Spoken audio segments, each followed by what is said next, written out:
তো এখানে আমার 1 বছর পুরনো গোবর সার আছে, এর মধ্যে আমি শিংকুচি আর হাড়ে গুঁড়ো মিলিয়ে দিয়েছি। এখন আমি এর মধ্যে দিয়ে দেবো সর্ষের খোল। গোবর সারের মধ্যে শিংকুচি, হাড়ের গুঁড়ো আর সর্ষের খোল কম্বিনেশনটা খুবই ভালো। এটা অনেক প্রচুর নাইট্রোজেন করা হচ্ছে সারের মধ্যে।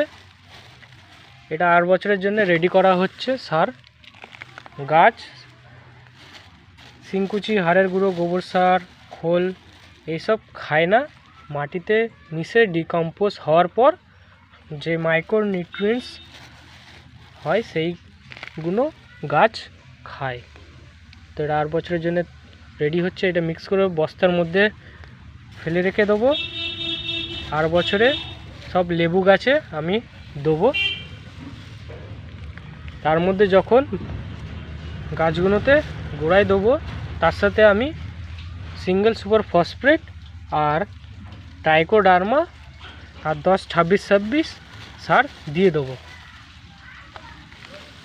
যেরকম আমরা শাক সবজি খাই তার সাথে মাংসও খেতে হয়, মাছ মাংস, ওরকমই গাছকেও একটু জৈব সারের সাথে একটু রাসায়নিক সারও দিতে হয়।